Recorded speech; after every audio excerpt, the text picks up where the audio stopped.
ನಮಸ್ಕಾರ ಸ್ನೇಹಿತರೆ, welcome back to tech facts Kannada ಚಾನಲ್ಗೆ. ನಾನು ನಿಮ್ಮ ಮಂಜುನಾಥ್ ಶೆಟ್ಟಿ. ಸ್ನೇಹಿತರೆ, ಗೃಹಲಕ್ಷ್ಮಿ ಯೋಜನೆಯಲ್ಲಿ ಒಂದು ಅಪ್ಡೇಟ್ಸ್ ಇದೆ. ಸ್ವತಃ ಲಕ್ಷ್ಮಿ ಹೆಬ್ಬಾಳ್ಕರ್ ಅವರೇ ಗೃಹಲಕ್ಷ್ಮಿ ಯೋಜನೆಯ 11ನೇ ಕಂತು ಹಾಗೆ 12ನೇ ಕಂತಿನ ಹಣ ಬರುತ್ತಾ ಇಲ್ಲ ಅನ್ನೋದ್ರ ಬಗ್ಗೆ ಸ್ಪಷ್ಟನೆ ಕೊಟ್ಟಿದ್ದಾರೆ. ಸೊ ಏನು ಅಪ್ಡೇಟ್ಸ್ ಇದೆ ಅಂತ ಈ ವಿಡಿಯೋದಲ್ಲಿ ಕಂಪ್ಲೀಟ್ ಆದಂಥ ಮಾಹಿತಿನ ನಿಮಗೆ ಕೊಡುವಂಥ ಪ್ರಯತ್ನ ಮಾಡ್ತೀನಿ. ವಿಡಿಯೋನ ಎಲ್ಲೂ ಸ್ಕಿಪ್ ಮಾಡದೆ ಕೊನೆ ತನಕ ನೋಡೋದಕ್ಕೆ ಟ್ರೈ ಮಾಡಿ. ನೀವಿನ್ನೂ ಯಾರ್ಯಾರು ನನ್ನ ಚಾನಲ್ನ ಸಬ್ಸ್ಕ್ರೈಬ್ ಮಾಡಿಲ್ಲೋ ಪ್ಲೀಸ್ ಸಬ್ಸ್ಕ್ರೈಬ್ ಮಾಡಿ, ಪಕ್ಕದಲ್ಲಿರುವಂಥ ಬೆಲ್ ಐಕಾನ್ನ ಪ್ರೆಸ್ ಮಾಡಿ. ನೀವು ಸಬ್ಸ್ಕ್ರೈಬ್ ಮಾಡಿ ನನಗೆ ಸಪೋರ್ಟ್ ಮಾಡೋದ್ರಿಂದ ನನ್ನ ಚಾನಲ್ನಲ್ಲಿ ಬರುವಂಥ ಎಲ್ಲ ವಿಡಿಯೋಗಳು ನಿಮಗೆ ನೋಟಿಫಿಕೇಶನ್ ಮೂಲಕ ತಲುಪುತ್ತೆ ಅಂತ ಹೇಳ್ತಾ, ಇದುವರೆಗೂ ನನ್ನ ಚಾನಲ್ನ ಸಬ್ಸ್ಕ್ರೈಬ್ ಮಾಡಿ ನನಗೆ ಸಪೋರ್ಟ್ ಮಾಡ್ತಾ ಬಂದವರಿಗೆಲ್ಲರಿಗೂ ಕೂಡ ತುಂಬಾನೇ ಥ್ಯಾಂಕ್ಸ್. ಈ ವಿಡಿಯೋ ನಿಮಗೆ ಇಷ್ಟ ಆಗ್ತಾ ಇದ್ದರೆ ಲೈಕ್ ಮಾಡಿ, ಸಾಧ್ಯವಾದಷ್ಟು ನಿಮ್ಮ ಸ್ನೇಹಿತರಿಗೆ ಈ ವಿಡಿಯೋನ ಶೇರ್ ಮಾಡಿ, ಅವರಿಗೂ ಕೂಡ ಈ ವಿಡಿಯೋದಿಂದ ಉಪಯೋಗನ ಪಡ್ಕೊಳ್ಳಿ ಅಂತ ಹೇಳ್ತಾ ವಿಡಿಯೋನ ಶುರು ಮಾಡೋಣ. ಸ್ನೇಹಿತರೆ, ಗೃಹಲಕ್ಷ್ಮಿ ಯೋಜನೆಯ 11 ಹಾಗೆ 12ನೇ ಕಂತಿನ ಹಣ ಈಗಾಗಲೇ ಸಾಕಷ್ಟು ಜನರು ಬಂದಿಲ್ಲ ಅಂತ ವೆಯ್ಟ್ ಮಾಡ್ತಾ ಇರ್ತೀರ. ಇವತ್ತು ಬರ್ಬೋದೇನೋ, ನಾಳೆ ಬರ್ಬೋದೇನೋ ಅಂತ ಸಾಕಷ್ಟು ಜನರು ವೆಯ್ಟ್ ಮಾಡ್ತಾ ಇದ್ದಾರೆ. ಅದರ ಜೊತೆಗೇನೆ ಈಗಾಗಲೇ ಮಹಿಳಾ ಮತ್ತು ಮಕ್ಕಳ ಕಲ್ಯಾಣ ಇಲಾಖೆ ಸಚಿವರಾದಂಥ ಲಕ್ಷ್ಮಿ ಹೆಬ್ಬಾಳ್ಕರ್ ಅವರು ಒಂದು ಸ್ಪಷ್ಟನೆ ಕೊಟ್ಟಿದ್ದಾರೆ, ಒಂದು ಅಪ್ಡೇಟ್ಸ್ ಕೊಟ್ಟಿದ್ದಾರೆ. ಆ ಅಪ್ಡೇಟ್ಸ್ ಏನಂತ ಹೇಳೋಕ್ಕಿಂತ ಮುಂಚೆ ಸ್ನೇಹಿತರೆ, ಈಗಾಗಲೇ ಜೂನ್ 28ಕ್ಕೂ ಕೂಡ ಮಾಧ್ಯಮದ ಮುಂದೆ ಬಂದು ಸ್ಪಷ್ಟನೆಯನ್ನು ಕೊಟ್ಟಿದ್ರು. ಇನ್ನೆರಡು ದಿನದ ಒಳಗಾಗಿ ಎಲ್ಲರ ಅಕೌಂಟಿಗೂ ಹಣ ಬರುತ್ತೆ. ಈಗಾಗಲೇ ಯಾರ್ಯಾರು ಗೃಹಲಕ್ಷ್ಮಿ ಯೋಜನೆಗೆ ಅರ್ಜಿ ಸಲ್ಲಿಸಿ 10 ಕಂತಿನ ಹಣನ ಪಡ್ಕೊಂಡಿದ್ದೀರೋ ಅವರೆಲ್ಲರಿಗೂ ಕೂಡ 11ನೇ ಕಂತಿನ ಹಣ ಇನ್ನೊಂದು 2 ದಿನದ ಒಳಗಾಗಿ ಜೂನ್ 30ರೊಳಗಾಗಿ ಎಲ್ಲರ ಖಾತೆಗೂ ಬರುತ್ತೆ ಅಂತ ಹೇಳ್ಬಿಟ್ಟು ಹೇಳಿದರು. ಜೊತೆಗೆ ಜುಲೈ 15ರ ಒಳಗಾಗಿ 12ನೇ ಕಂತಿನ ಹಣ ಏನು ಬರಬೇಕೋ ಆ ಹಣ ಕೂಡ ಜುಲೈ 15ರೊಳಗಾಗಿ ಎಲ್ಲರ ಖಾತೆಗೂ ಹಾಕ್ತೀವಿ ಅಂತ ಹೇಳ್ಬಿಟ್ಟು ಹೇಳಿದ್ದಾರೆ. ಆದರೆ ಜುಲೈ 20 ಆಗ್ತಾ ಬಂತು, ಇನ್ನೂ ಕೂಡ ಯಾರ ಅಕೌಂಟಿಗೂ ಹಣ ಬಂದಿಲ್ಲ. ಎಲ್ಲೋ ಕೆಲವೊಂದಿಷ್ಟು ಜನರ ಅಕೌಂಟಿಗೆ 2,000 ರೂಪಾಯಿ ಹಣ ಬಂದಿದೆ ಅಷ್ಟೇ, ಎಲ್ಲರ ಅಕೌಂಟಿಗೂ ಹಣ ಬಂದಿಲ್ಲ.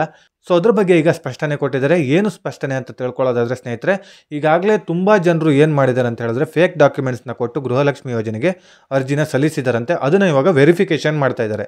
ಸಾಕಷ್ಟು ಜನರು ಫೇಕ್ ಡಾಕ್ಯುಮೆಂಟ್ಸನ್ನು ಕೊಟ್ಟು ಈ ಒಂದು ಯೋಜನೆನ ಪಡ್ಕೊಳ್ತಾ ಇದ್ದಾರೆ.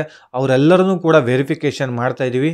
ಈಗಾಗಲೇ ವೆರಿಫಿಕೇಷನ್ ಏನು ಮಾಡಿದ್ದೀವೋ ಅವರಿಗೆ ಹಣನ ಹಾಕ್ತಾ ಇದ್ದೀವಿ ಅಕೌಂಟಿಗೆ.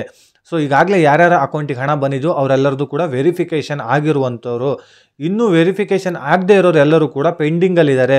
ಅವರಿಗೂ ಕೂಡ ಹಣನ ಹಾಕ್ತೀವಿ. ಸ್ವಲ್ಪ ದಿನ ವೆಯ್ಟ್ ಮಾಡಬೇಕಾಗತ್ತೆ, ಯಾಕಂತ ಹೇಳಿದ್ರೆ ಅವರ ಒಂದು ಹೆಸರು ಬರಬೇಕಾಗುತ್ತೆ, ಅವ್ರ ಲಿಸ್ಟು ಬರಬೇಕಾಗುತ್ತೆ. ಅದನ್ನು ವೆರಿಫಿಕೇಷನ್ ಆದಮೇಲೆ ಅವರಿಗೂ ಕೂಡ ಹಣನ ನಾವು ಹಾಕ್ತೀವಿ ಅಂತೇಳ್ಬಿಟ್ಟು ಹೇಳ್ತಾ ಇದ್ದಾರೆ.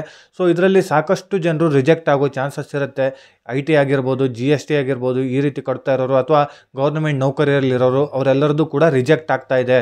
ಸೊ ಈ ರೀತಿ ರಿಜೆಕ್ಟ್ ಮಾಡಿ ಮಿಕ್ಕಿ ಉಳಿದಂಥ ಯಾರ್ಯಾರಿದ್ದರೂ ಫಲಾನುಭವಿಗಳವರು ಅವರ ಅಕೌಂಟಿಗೆ ಹಾಕ್ತೀವಿ ಅಂತೇಳ್ಬಿಟ್ಟು ಹೇಳ್ತಾ ಇದ್ದಾರೆ. ಜೊತೆಗೆ ಈಗಾಗಲೇ ವೆರಿಫಿಕೇಷನ್ ಆಗಿರೋರಿಗೆ ಹಣ ಹೋಗಿರೋರು, ಯಾರ್ಯಾರಿಗೆ ಅಕೌಂಟಿಗೆ ಹಣ ಬಂದಿದ್ದು ಅವರೆಲ್ಲರದ್ದು ಕೂಡ ವೆರಿಫಿಕೇಷನ್ ಆಗಿದೆ. ವೆರಿಫಿಕೇಷನ್ ಪೆಂಡಿಂಗ್ ಇರೋರೆಲ್ಲರದ್ದು ಕೂಡ ವೆರಿಫಿಕೇಷನ್ ಮಾಡಿ ಅವರ ಅಕೌಂಟಿಗೆ ಹಣನ ಹಾಕ್ತೀವಿ ಅಂತೇಳ್ಬಿಟ್ಟು ಸ್ಪಷ್ಟನೆ ಕೊಟ್ಟಿದ್ದಾರೆ. ಹಾಗೆಯೇ ಸ್ನೇಹಿತರು, ಇದರ ಜೊತೆಗೇ ಒಂದು ಡೇಟ್ನ ಕೊಟ್ಟಿದ್ದಾರೆ. ಜುಲೈ 25ರ ಒಳಗಾಗಿ ಎಲ್ಲರ ವೆರಿಫಿಕೇಷನ್ ಮುಗಿಯುತ್ತೆ. ಜುಲೈ 25ರೊಳಗಾಗಿ ಎಲ್ಲರ ಅಕೌಂಟಿಗೂ ಹಣನ ನಾವು ಹಾಕ್ತೀವಿ. ಈ ವೆರಿಫಿಕೇಷನ್ನು 1,20,00,000 ಜನರಿದ್ದಾರೆ. ಸೊ ಹಾಗಾಗಿ ಅಷ್ಟು ಜನರದ್ದು ವೆರಿಫಿಕೇಷನ್ ಮಾಡೋದಕ್ಕೆ ಸ್ವಲ್ಪ ಟೈಮ್ ಹಿಡಿಯುತ್ತೆ. ಜುಲೈ 25ರ ಒಳಗಾಗಿ ಎಲ್ಲರ ಖಾತೆಗೂ ಹಣ ಹಾಕ್ತೀವಿ. ಅಷ್ಟರ ಒಳಗಾಗಿ ವೆರಿಫಿಕೇಷನ್ ಕಂಪ್ಲೀಟ್ ಆಗುತ್ತೆ. ಈ ಪ್ರೊಸೀಜರ್ ಏನಿದೆ ಅದಷ್ಟು ಕಂಪ್ಲೀಟ್ ಆದಮೇಲೆ ಎಲ್ಲರ ಅಕೌಂಟಿಗೂ ಹಣನ ಹಾಕ್ತೀವಿ ಅಂತೇಳ್ಬಿಟ್ಟು ಸ್ಪಷ್ಟನೆಯನ್ನು ಕೊಟ್ಟಿದ್ದಾರೆ. ಸೊ ಇದರ ಬಗ್ಗೆ ಇನ್ನೂ ಮುಂದೆ ಏನಾದರೂ ಹೆಚ್ಚು ಅಪ್ಡೇಟ್ಸ್ಗಳು ಬರ್ತಾ ಇದ್ದರೆ ನನ್ನ ಚಾನಲ್ನಲ್ಲಿ ತಿಳಿಸುವಂಥ ಪ್ರಯತ್ನ ಮಾಡ್ತೀನಿ. ನಿಮಗೂ ಕೂಡ ಏನಾದರೂ ಹಣ ಬಂದಿದ್ದರೆ, 2,000 ರೂಪಾಯಿ ಹಣ ಬಂದಿದ್ದರೆ ಅಥವಾ ಹಣ ಬರದೇ ಇದ್ದರೆ ನನ್ನ ಕಾಮೆಂಟ್ ಸೆಕ್ಷನಲ್ಲಿ ಕಾಮೆಂಟ್ ಮಾಡಿ ತಿಳಿಸುವಂಥ ಪ್ರಯತ್ನ ಮಾಡಿ. ನನ್ನ ಚಾನಲ್ನ ವೀಕ್ಷಕರಲ್ಲಿ ಎಷ್ಟು ಜನರಿಗೆ ಹಣ ಬಂದಿದೆ ಹಾಗೆ ಎಷ್ಟು ಜನರಿಗೆ ಹಣ ಬಂದಿಲ್ಲ ಅಂತ ನಾವು ತಿಳ್ಕೊಳ್ಳುವಂಥ ಪ್ರಯತ್ನ ಮಾಡ್ತೀವಿ ಅಂತ ಹೇಳ್ತಾ, ಓಕೆ ಸ್ನೇಹಿತರೆ, ಇದೇ ರೀತಿ ಇನ್ಫಾರ್ಮೇಟಿವ್ ವಿಡಿಯೋಂದಿಗೆ ನಾನು ಮುಂದಿನ ವಿಡಿಯೋದಲ್ಲಿ ಸಿಗ್ತೀನಿ. ಅಲ್ಲಿಯವರೆಗೂ ಧನ್ಯವಾದಗಳು.